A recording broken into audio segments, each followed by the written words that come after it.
Boa tarde, pessoal. Hoje eu vim aqui a bordo do Mucuripe para fazer aqui uma gravaçãozinha de um vídeo, continuar os assuntos referentes à navegação astronômica, a sequência lá para a passagem meridiana, né?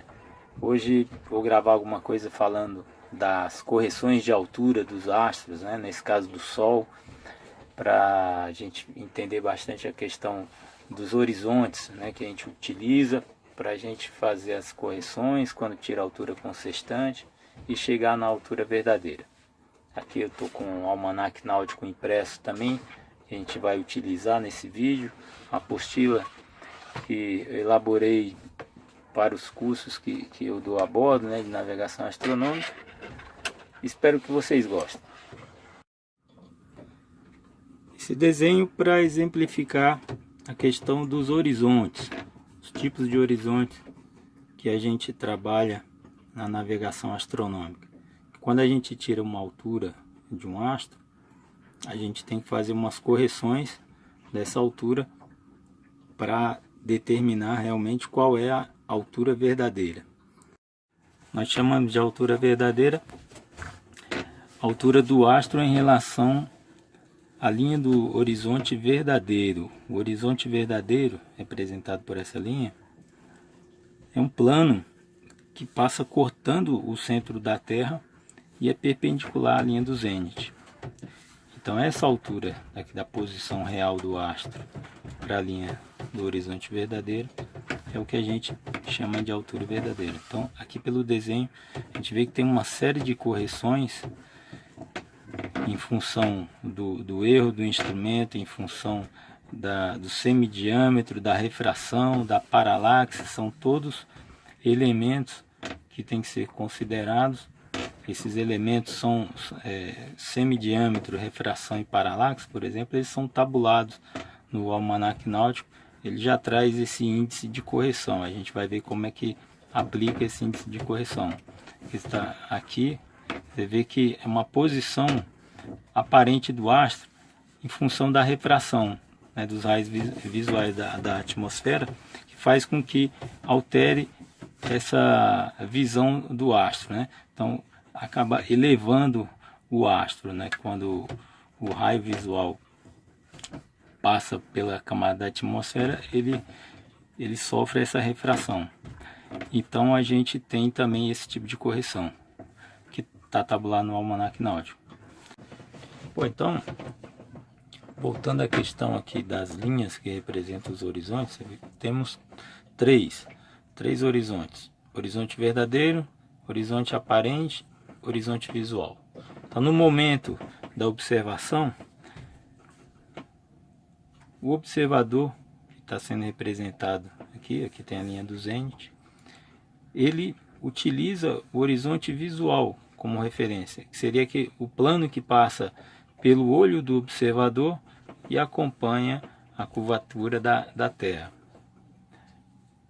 Esse índice aqui, que a gente chama de elevação do olho, seria a altura em que o observador está em relação ao plano, né, ao nível do mar.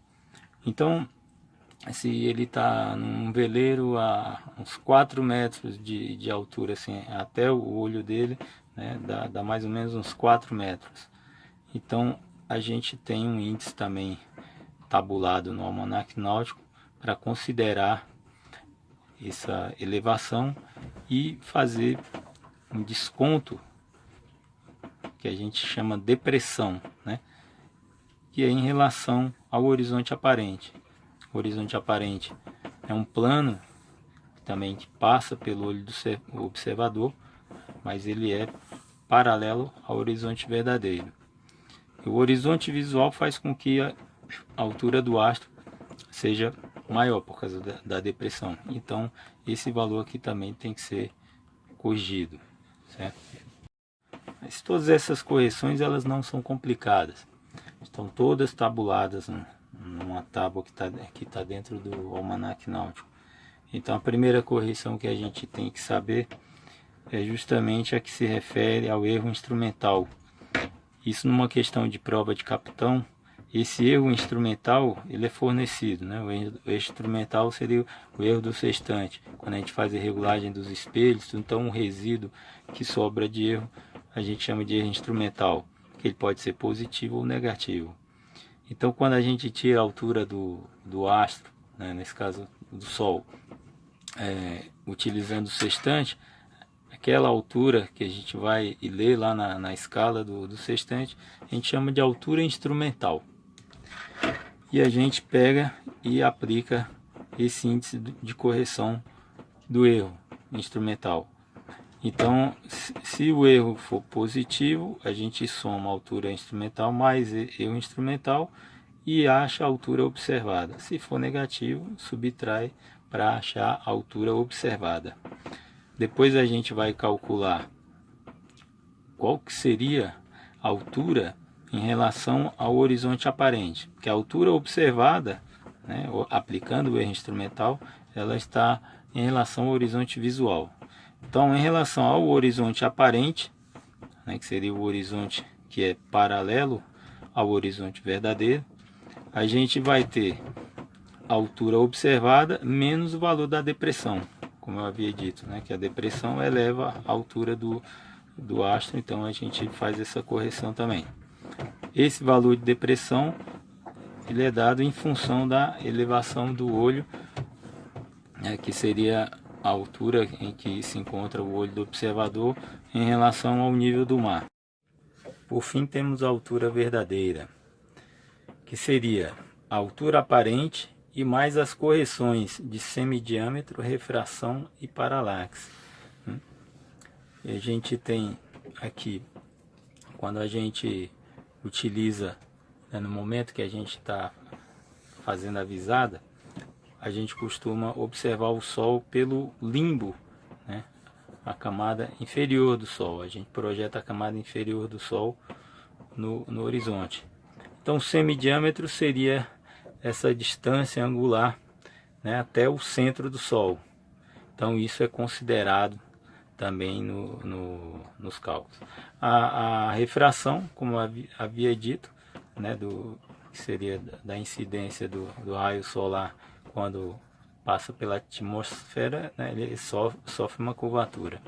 E também a paralaxe, que seria uma distância angular, como se estivesse vendo lá do Sol para o centro da Terra. Então é uma correçãozinha também aplicada, que essas três correções já estão tabuladas no mesmo índice lá no Almanac Náutico. Bom, então aqui eu criei um exemplo para fazer esse exercício de correção de altura. Então hoje são 15 de julho de 2017. Considerando que o erro instrumental é positivo, mais 2, e elevação do olho igual a 4 metros.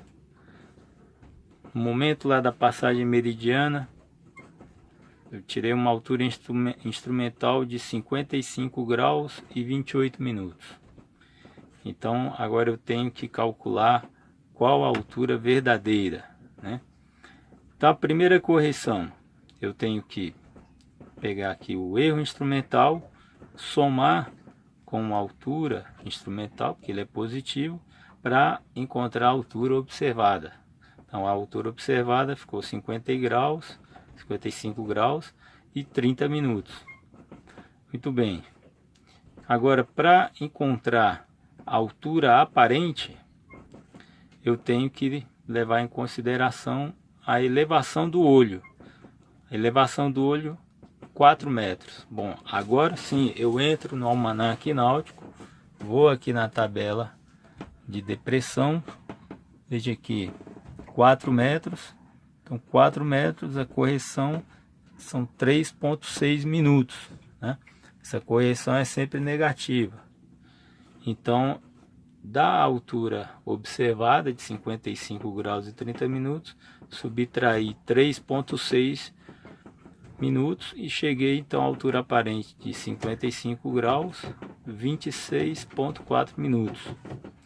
Agora, com essa altura aparente, eu tenho que voltar no Almanac Náutico para descobrir então a altura verdadeira. Aí eu tenho que levar em consideração que estou no mês de julho. Então eu venho aqui novamente nessa tabela. Tá aqui, abril a setembro, né? Então vou usar essa coluna. Eu entro aqui com o valor da altura aparente, que é 55 graus 26,4. O valor ele não vai estar aqui. Eu tenho uma escala, né, de valores que eu vou encontrar o valor, né, entre essa escala, né? Então ele faz uma tabulação para uma faixa de valores. Então aqui de 52 graus 41 minutos até 56 e 59, a correção seria 15,3 minutos. Então, como a minha altura aparente é 55 graus 26,4 minutos, então a correção está aqui nessa faixa. É a mesma coisa também na depressão. A gente tem uma faixa de valores e um valor de correção. Então aqui eu achei 15,3 minutos de correção. Essa correção ela é positiva. Então eu somo e vou ter uma altura verdadeira de 55 graus 41,7 minutos. Pessoal, então hoje foi esse exercício de fazer as correções de altura, né? Nesse caso a altura do sol. Isso vai ser muito importante lá para a questão da passagem meridiana. Agora eu vou sair aqui do Mucuripe, dar uma olhada como é que está o tempo aqui fora. Fundei aqui nesse canto aqui do Lago Paranoá para fazer essa gravação do vídeo, né? Daqui a pouco o sol se põe. Então vou sair para dar uma velejada. Agradeço a todos aí pelo apoio. Quem puder deixar um cafezinho lá no meu canal, lá no Apoia-se, agradeço bastante. Vou fazer aí vários vídeos aí pra gente fazer essa divulgação dessa nobre arte de navegar pelos astros. E tá ali o nosso astro rei. Grande abraço.